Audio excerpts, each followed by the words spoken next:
Boa tarde, galera. Vou começar a nossa live aqui. Sejam muito bem-vindos, né? E agora nós vamos trabalhar, como vocês já sabem, só por meio do Zoom e vou deixar a aula gravada e colocar no YouTube também para vocês, tá? Com a galera do primeiro ano, vou começar iniciando aqui falando um pouco sobre um conteúdo novo que nós já vamos estar estudando, né? Nesse período agora, atual do quarto período. E vou já falar também com os alunos do segundo e terceiro ano, tendo em vista que é o mesmo conteúdo, segundo e terceiro ano, tá? Então, começando pela galera do primeiro ano, aguardem aí, galera do segundo e terceiro, tá? Que nós já vamos conversar também. O nosso tema é sobre ainda sociedade e indivíduo, relação entre indivíduo e sociedade. Nós já falamos de vários conceitos dentro desse tema maior, desse tema geral, falamos do que é instituição social, do que é papel social, status social, controle social, falamos o que é o processo de socialização, os mecanismos de socialização, os agentes de socialização, e tudo isso é conteúdo de prova, tá? Do quarto período, mas vai cair mais outro conteúdo, que é o que nós vamos iniciar agora, que está dentro desse conteúdo também, é uma continuação.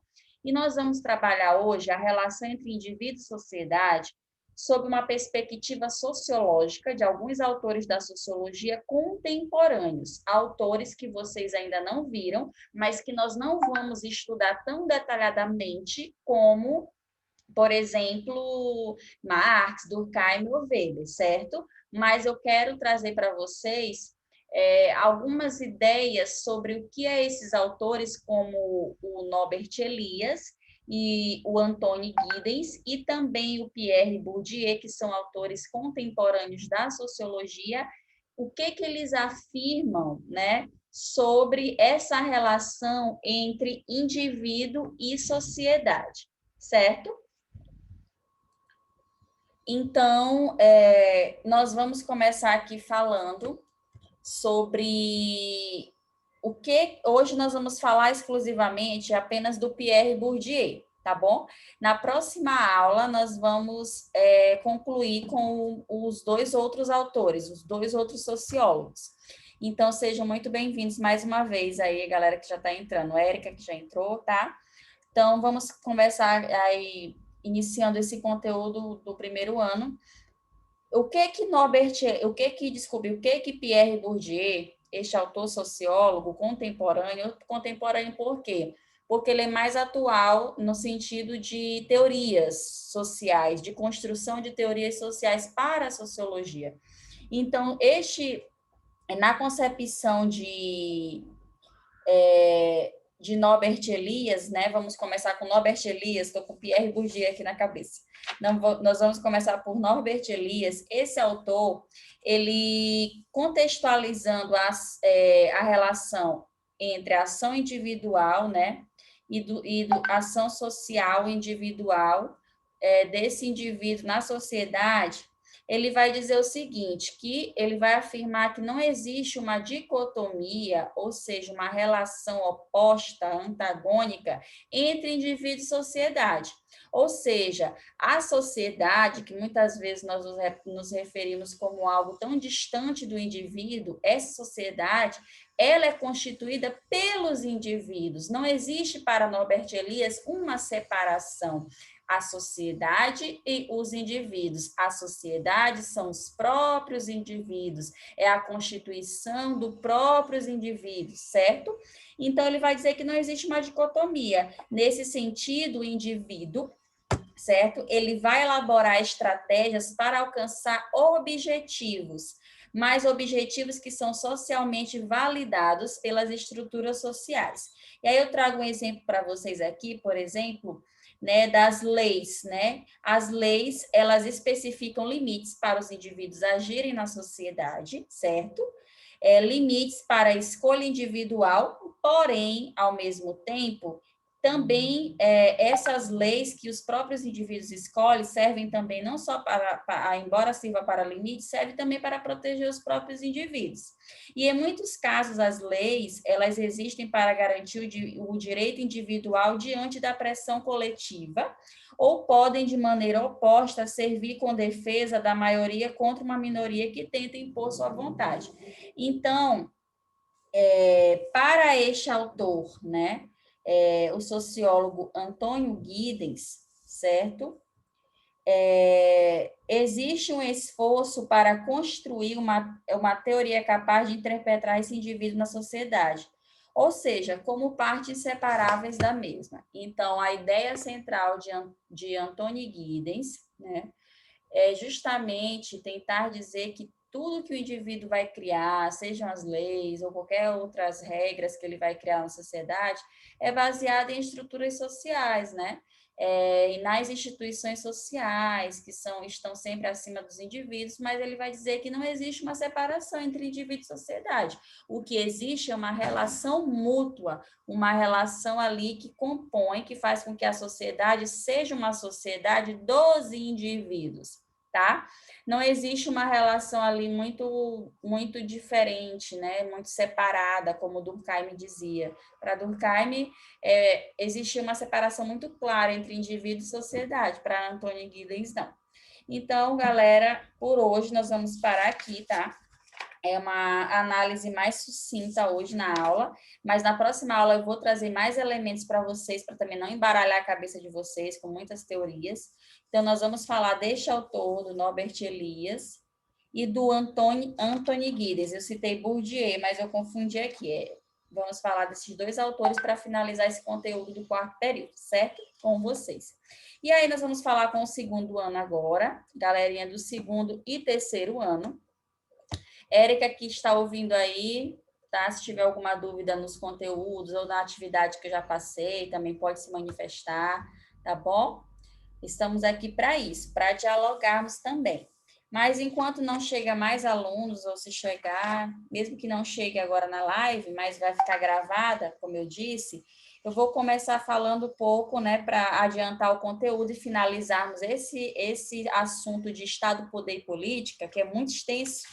Então, assim, eu fiz até eu tentei enxugar mais esse tema com vocês, e eu vou trabalhar o seguinte: nós vamos dar continuidade, já falamos de 3 conceitos: o que é Estado, o que é poder, o que é política, finalizamos. E agora nós já até passei uma atividade para vocês nesses mapas passados sobre formas de Estado, né? Começamos a falar o que é o Estado moderno, sobre esse Estado moderno, o que é Estado, o conceito de Estado para Max Weber. É um conceito que tem lá, inclusive já está no slide de vocês, já disponibilizei, né? O que é o Estado para Max Weber? Vamos revisar. Estado moderno, né? É justamente uma instituição que detém o uso do monopólio legítimo da força, certo? Força física. Até dei exemplo para vocês em lives anteriores. Para Max Weber, o Estado ele é uma instituição, é visto como uma instituição que pode, em determinados momentos, para manter a ordem social, se utilizar da força. E um exemplo são a polícia, né?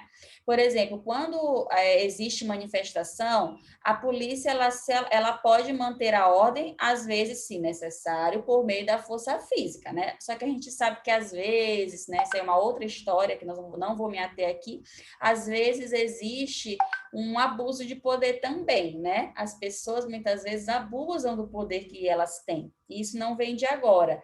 Então, mas o Estado ele tem um poder de agir com a força, se necessário, de agir de um modo que promova, né, e que mantenha a ordem social, seja por meio de leis, por meio de força física, né, por meio de regras que as instituições, né, que estão vinculadas ao Estado criam. Então, o Estado ele surge para manter uma ordem social em um determinado território. Então, eu passei para vocês a atividade, eu perguntava, né, sobre as formas de Estado moderno. Nós temos 2 formas de Estado moderno, tá? De governar no Estado moderno. Nós temos uma monarquia e nós temos uma república. No Brasil, nós temos que tipo de forma de Estado? um Estado monárquico? Não, nós temos um Estado republicano, certo? E qual a diferença? Érica, gostaria de participar, meu bem? Quiser falar, tá? Sinta-se à vontade. Pode ligar o microfone, certo? Então, no estado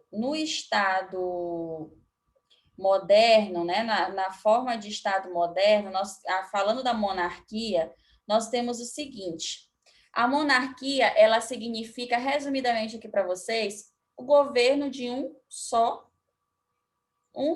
de uma só pessoa, né? Aí nós temos como exemplo que esse Estado ele surgiu, que período? Na Europa, onde? Na Europa, no século XVIII, certo?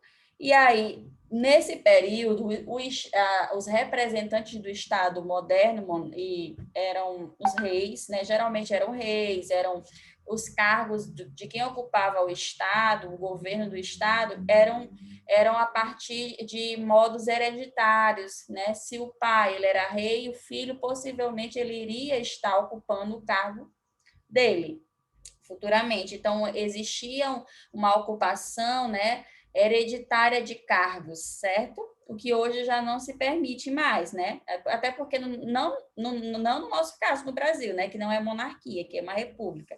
Então a monarquia, governo de um só. Geralmente é um rei, né, um monarca que governa. E aí na república nós temos uma forma de governo oposta à monarquia, tá? E a república ela é uma conquista democrática porque se originou onde? Na Revolução, no período moderno, com a Revolução Francesa, e se destina pela rejeição aos governos de origem aristocrática ou oligárquica, certo? Nas repúblicas, o chefe de Estado ele vai ser eleito não vai ficar muitos períodos no poder, como era na monarquia, né? Geralmente um presidente é eleito, mas ele fica 4, 8 anos, até 2 mandatos, se é possível, mas mais que isso não pode. Então, existem essas pequenas diferenças, certo? E aí, nós vamos falar hoje também de sistemas de governo. Nós temos formas de governo, como eu falei aqui, monarquia e república, mas nós temos também os sistemas de governo. Nós temos o sistema de governo que pode ser o presidencialismo e o parlamentarismo, certo?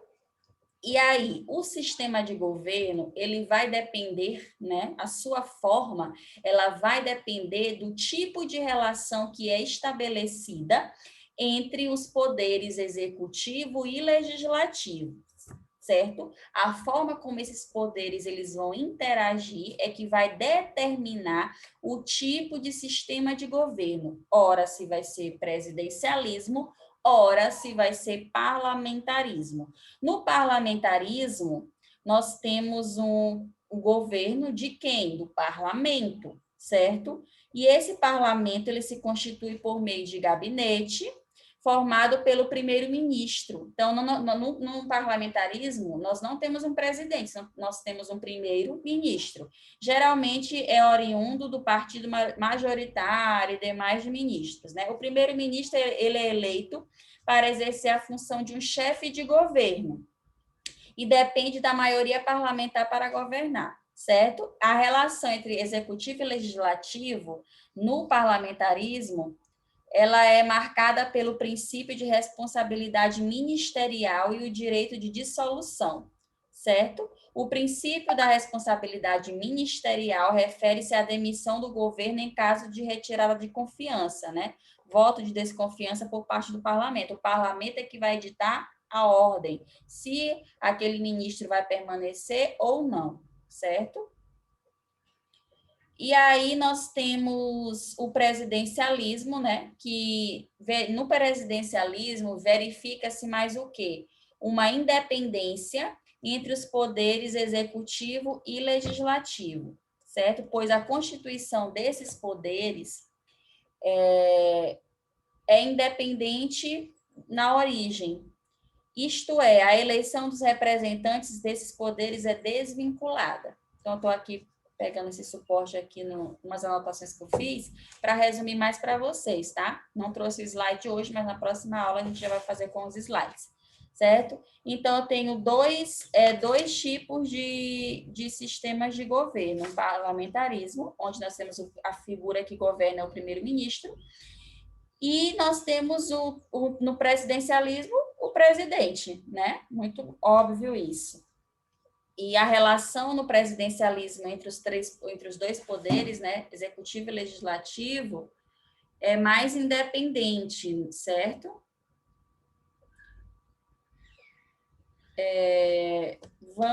Até porque o presidente ele não vai ser eleito pelo poder legislativo, por parlamentar, não. Vai ser eleito pela população, pelo voto, né, dos cidadãos, certo? Então, vou ver aqui se eu adianto mais com vocês, logo começando falando sobre os tipos de Estado, né? Então, assim, nós vamos falar sobre o Estado absolutista hoje, falar sobre esse tipo de Estado absolutista e o Estado liberal, tá? Eu já até havia iniciado em outras lives, nós vamos revisar aqui hoje. E aí nós temos um Estado, quando que o Estado ele é absolutista? Geralmente é um Estado em que a monarquia impera, o sistema de governo é monárquico, um Estado absolutista. Nós tivemos a presença desse Estado muito forte na Europa, né, no início da modernidade, ali com o rei, por exemplo, Luís XIV, né, que era conhecido como Rei Sol, certo? E cuja concentração dos poderes ficou imortalizada nessa frase: o Estado sou eu. Então, o que Luís XIV queria dizer? O Estado sou eu. É porque a forma de governar, o sistema de governo na época, no início da modernidade, era muito mais forte o sistema de governo monárquico e não republicano. Monárquico era onde os reis imperavam com maior força, as monarquias, né? Então, quando eu tenho uma monarquia, eu tenho um Estado absolutista, sempre, tá? E aí, nós temos, por exemplo, algumas características que eu destaquei aqui para vocês desse tipo de Estado. Além de ser centrado na figura do rei, do monarca, eu tenho características da economia, características políticas e da sociedade nesse tipo de Estado absolutista. Com relação à economia, prevalece o mercantilismo, tá? As relações mercantis, e cujo controle é o monarca que vai controlar tudo, é o rei que vai administrar o sistema de troca, né, o sistema de vendas na sociedade, na economia, nesse tipo de Estado.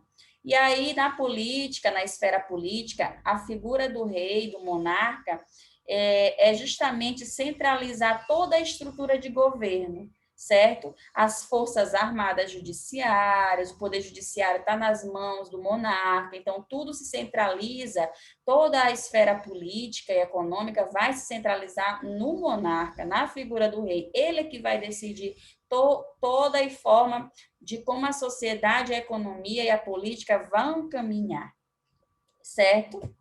E aí, nós temos, por exemplo, uma indistinção entre o público e o privado, existe uma certa separação, desculpe, não, uma certa, digamos assim, não separação entre o que é público e o que é privado, tudo se mistura muito no Estado absolutista, né? Até porque o rei, a figura do monarca, ela é central, certo? Não existe ali outras instâncias que tenham um poder maior que o monarca. Ele é o Estado. Ele é que decide todas essas questões.